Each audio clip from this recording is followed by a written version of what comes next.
आइए आज हम अरबी ज़ुबान में माँ और माज़ा का फ़र्क जानते हैं। अरबी ज़ुबान में माँ और माज़ा दोनों बुनियादी तौर पर इसम इस्तिफ़हाम है, यानी क्वेश्चन पूछने के लिए, सवाल पूछने के लिए आते हैं और दोनों का मतलब है क्या, व्हाट।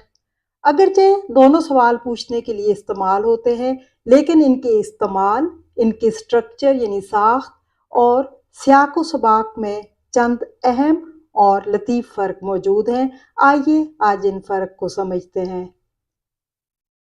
सबसे पहले साख्त और बनावट में फ़र्क।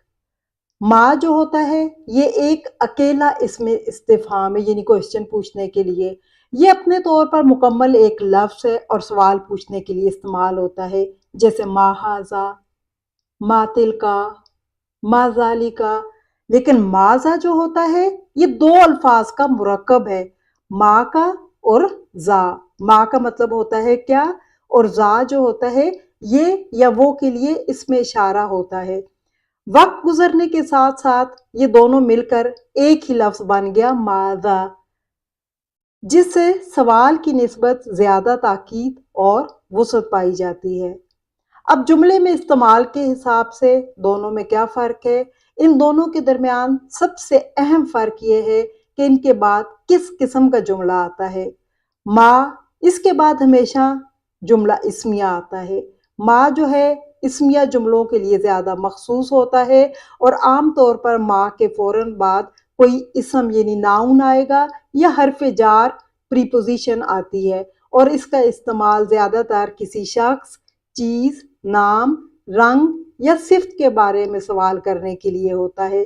मसलन हम देखते हैं मस्मू का, आपका क्या नाम है। यहाँ इसम जो है वो एक नाउन है। जैसे मा हाजा, ये क्या है। मा लौनुस सैयारा, गाड़ी का रंग क्या है। तो आपने देखा कि माँ का इस्तेमाल ज़्यादातर इसमिया जुमलों के साथ होता है, लेकिन जो माज़ा होता है ये फेलिया जुमलों के लिए मखसूस होता है।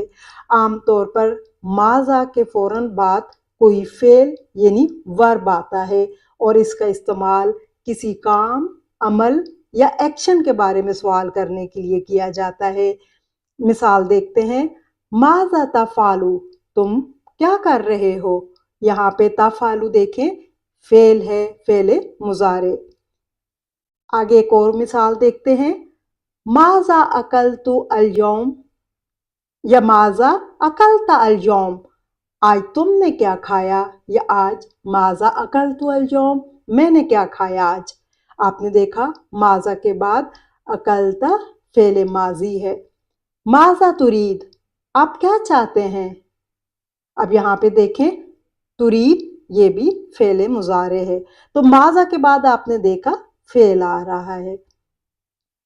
सिर्फ एक एक्सेप्शनल केस भी, जैसे हर ज़बान में कुछ एक्सेप्शंस होते हैं, इस्तिस्ना होते हैं। अगरचे आम असूल यही है कि इसम के लिए माँ और फ़ेल के लिए माज़ा इस्तेमाल किया जाए, लेकिन कुरान करीम और फसी अरबी में बाज़ औक़ात माँ जो है फ़ेल से पहले भी आ जाता है। जैसे कुरान की आयत है, मा ननसख मिन आयतिन, हम जब भी कोई आयत में से मनसूख करते हैं, तो यहाँ पे आप देखें माँ जो है वो ननसख फेल है, तो यहाँ पे आप देखें फेल से पहले भी माँ का इस्तेमाल आ गया। लेकिन ये समझना ज़रूरी है ये कि एक्सेप्शनल केस है। आम बोलचाल और राइज अरबी ग्रामर के मुताबिक फेलिया जुमलों से पहले माज़ा और इसमिया जुमलों से पहले माँ का इस्तेमाल ज़्यादा मुनासिब समझा जाता है। आइए दोनों का फ़र्क एक साथ हम देखते हैं। माज़ा माँ और ज़ा दो अल्फाज का मुरक्कब है, जबकि माँ एक अकेला इसम इस्तिफ़हाम है। माज़ा आमतौर पर इसके बाद फेल आता है, माँ आमतौर पर इसके बाद इसम या हरफ़े जार आता है। माज़ा फेलिया जुमलों में ज़्यादा इस्तेमाल होता है और माँ इसमिया जुमलों में ज़्यादा इस्तेमाल होता है। मसलन माज़ा तफ़ालू, माज़ा कलता अल-यौम, माज़ा तुरीद। लेकिन माँ की मिसालें देखें, मस्मू का, मा हाज़ा, मा लौनुस सय्यारा। अरबी ग्रामर के मुताबिक फेल से पहले माज़ा का इस्तेमाल ज़्यादा फसी समझा जाता है। कुरान करीम में بعض مواقع پر ما جو ہے فعل سے پہلے بھی آتا ہے، لیکن یہ استثنائی صورت ہے، یعنی ایکسیپشنل کیس ہیں۔